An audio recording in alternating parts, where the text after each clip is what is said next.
So mga lods, ito na yung ano natin, isang Blue Tea ng model ay EB3A 600 watts or 268 watts hour. So ayan may power ito. Ayan. I-easy natin. Ayan, lumabas. Pero walang voltahe. Ayan, mamaya magbiblink na yan kasi nag-e-error. So ayun. So it means wala siyang output yung inverter. Yan, pag ganyan nagbiblink may problema yung ating inverter. So biblink yung AC. It means nag-e-error. Kasi pag AC steady yan siya. And then merong output na lumalabas dito. So siguro sa malamang na overload ito. So ayun, welcome pa nga pala sa ating channel mga lods, so panibagong content, panibagong vlog, panibagong repair at panibagong share idea sa inyo. So ito medyo maliit lang ito sa ating na-repair. Hindi nga naman mag-ilaw. So pagpatayin natin yan ng easy. Kaya nag-error na siya.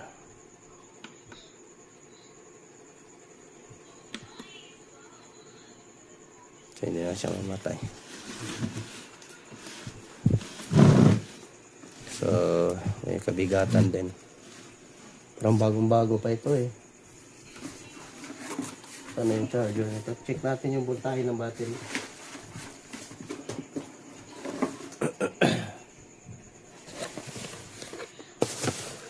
Wala pala itong charger mga lods, built-in. So AC cord lang nandito sa cellophane. So built-in yung charger niya. So yung ni-repair natin ay size external. Ayan. Ayan, namatay na siya.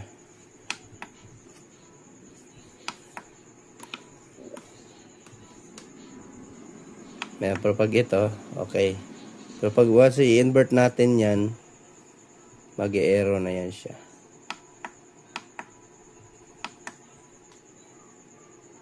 Ayan. Tingnan mo yung AC nagbiblink. So it means may problem. So ito, bago natin simulan mga lods, baka hindi ka pa nakasubscribe dyan, ay pa-subscribe na po sa ating munting channel at pakita notification bell at ilagay sa all para laging updated. So continue tayo, open ko muna. Sa pag-open naman ito, tanggalin nyo lang to. Parang rubber, nandito yung screw nito eh. Ayun tanggalin nyo lang to. Yung rubber nya. Rubber foot. Tapos pag man, idikit na lang ulit. Tigas din ang pandikit nila eh.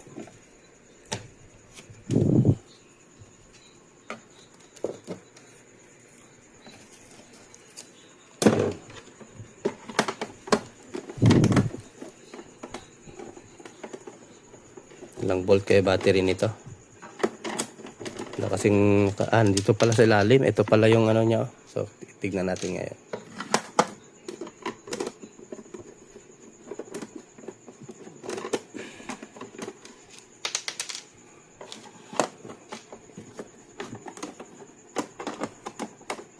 Ilalim ng niya.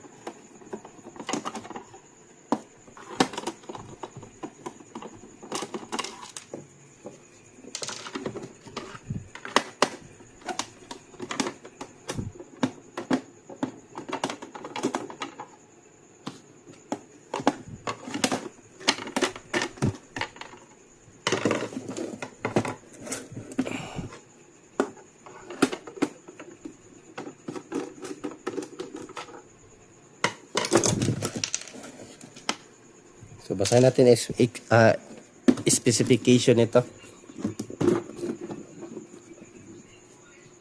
So specification niya is ang model number niya is EB3A. Battery capacity 22 pa rin mga lods So 268.8 watts hour and then 22.4 volts and then 12 EH lang siya. Yung isa natin ni-repair is 32 And then ito yung niya, 220 to 240 volts, 50 Hz to 60 Hz, 4 ampere max. So ito yung pinaka-input niya.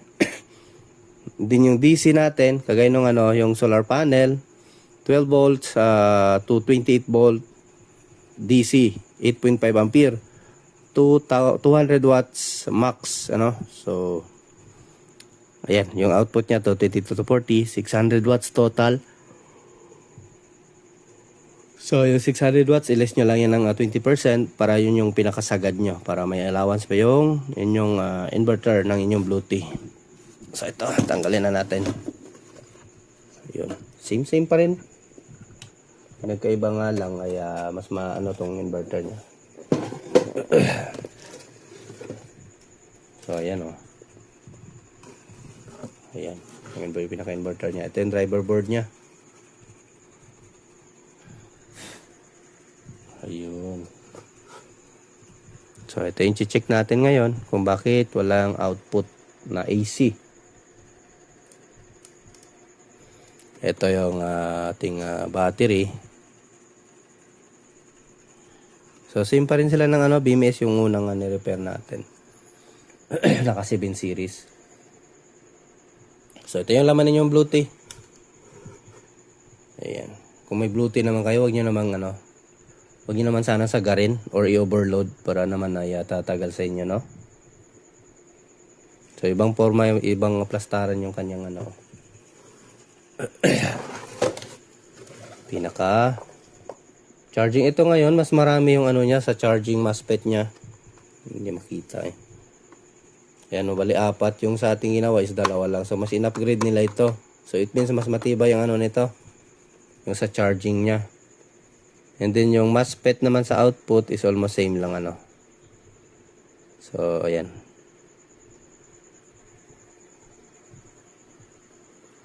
Check natin ito. Tanggalin natin. Tanggalin natin yung inverter niya. Taas natin yung cellphone.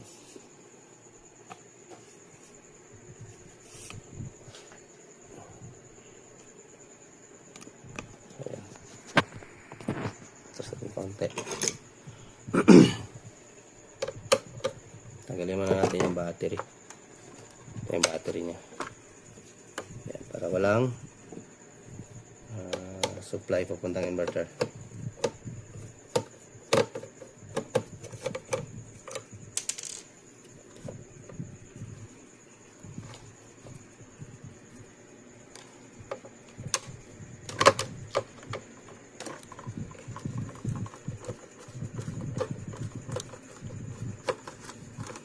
Check natin ang fuse ng nito. Kasi may fuse to eh. Posibleng walang fuse ito. Para sa kanyang AC.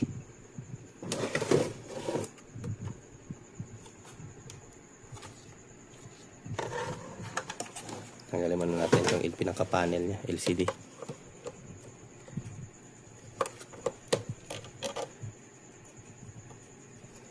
Ano nito? Ayun, may lock pala. Ayun. Tapos, ito sa battery sa ilalim.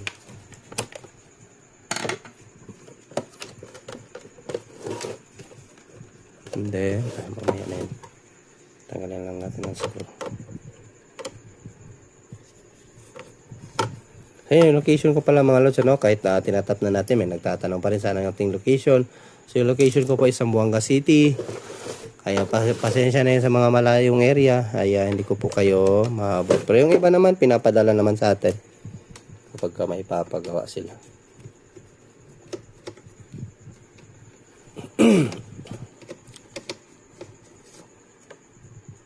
Gastos nga lang talaga sa shipping.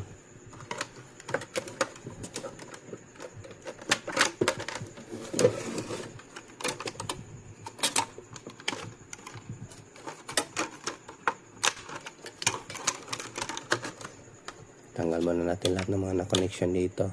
Ito. Ayun.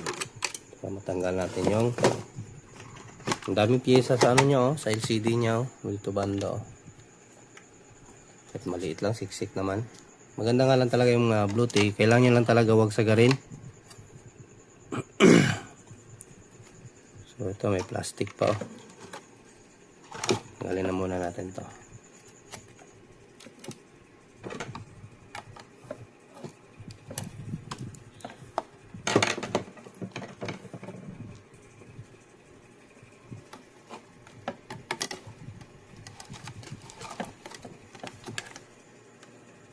Naka-fiber yung ano niya.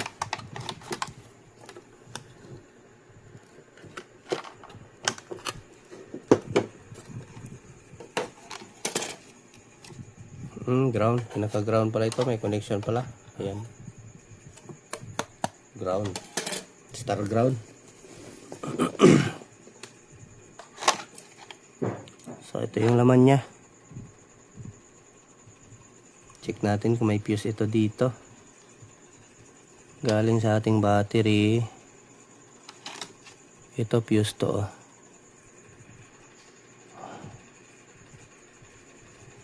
Check natin kung may reading. Oops.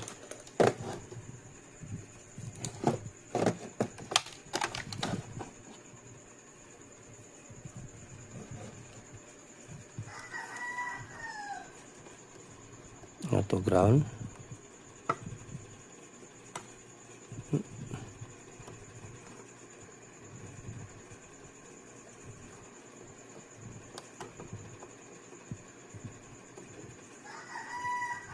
So, meron namang reading.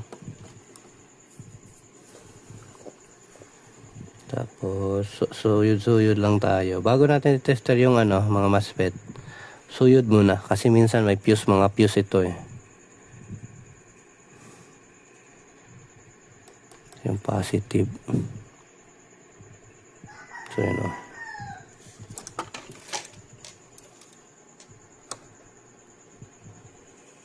So, yung positive nga yung dito. Ito yung positive line. Tester natin. Pero hindi ito short kasi to eh, nagpa-power eh. May power yung natin. Unit.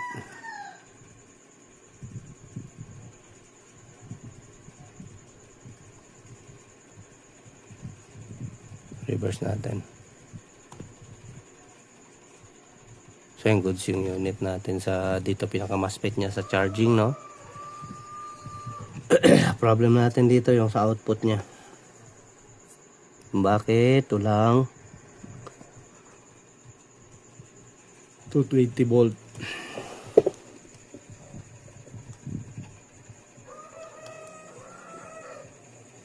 Hindi ata naglagay ng fuse. Tanggalin muna natin itong ground.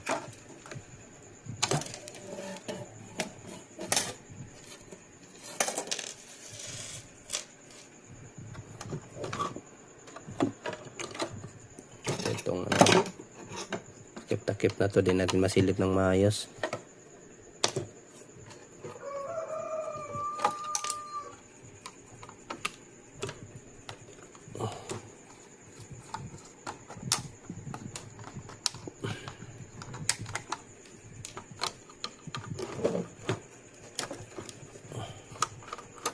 Kasi wala namang burnout mga sa pyesa, kaya may mga component lang talaga ito na o fusible resistor.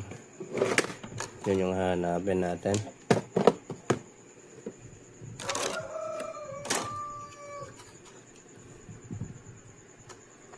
Kasi yung battery natin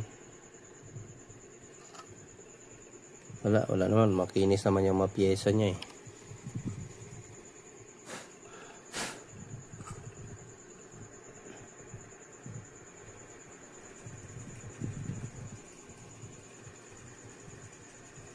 Wala naman masyadong pyesa sa taas. From dito tumaan siya ng MOSFET.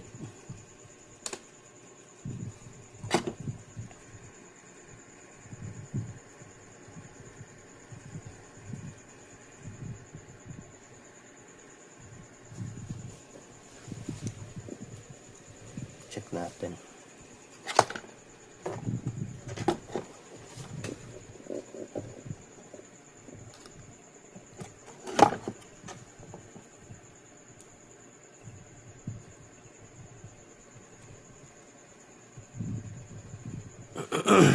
Good naman yung MOSFET natin, wala namang short sa kanyang output.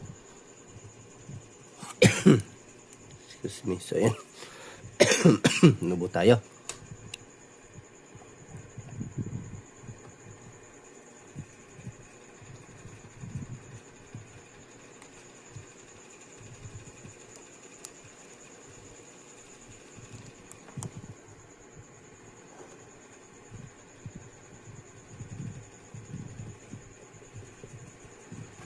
Mhm.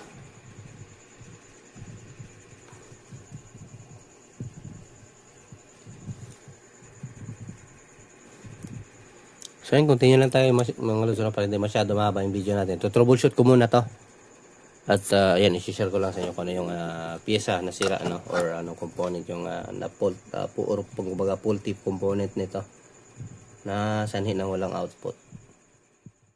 So ayan mga lods, update tayo. So ang problem pala nito is lobat. Langya. Kaya pala di nagbibigay ng output. Kala ko tinesting to doon sa ating kaibigang technician, i-charge. So, lobat pala yung battery. Siyempre, hindi na magbibigay ng output. So, ito, sinarge ko, 100% na. So, testing natin. DC pala to.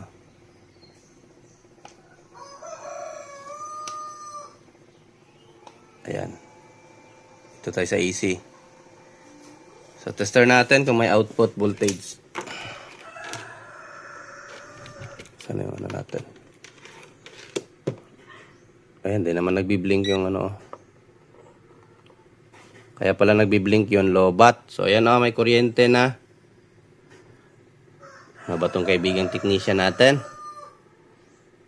Kung ano pa yung sinabi natin nung pagka-testing ko. Nagduda kasi ako, wala namang faulty na parts. Itong tinester ko, nag-voltage check tayo, nag-troubleshoot. Meron naman. Kompleto naman yung papuntang papuntang MOSFET dito sa kanyang Ito dito kompleto naman eh. Nagbibigay naman ng voltahe. Wala namang putok na fuse.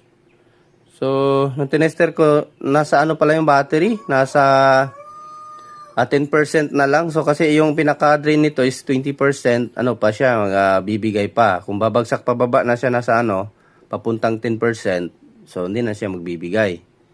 So yun yung na-observe ko sa kanya at natin. So saksakan natin ng solda para makita natin lalabas yung voltahe. Sorry. So ayan, meron na tayong watts. Ayan. 38. So yung solda natin nasa 35 watts lang yung pinpanghinang natin soldering iron. So, ayan, goods na. Siguro, sinabi nung may-ari, hindi pa nga daw ito na hindi pa nga daw ito nagamit or sa cellphone lang talaga nila ginamit. So, hindi na sila nakapag-charge. Kasi wala naman kasi itong charger na pa kasama. Yung kagaya nung unang repair natin malaki, meron kasamang charger, no? Ito kasi meron siya dito. Hindi siguro nila ito binuksan para i-charge or sa isla. Kasi sa isla to Pagka wala din sila kuryente doon, wala silang mapag-charge dyan. So, need nila ng charger nito.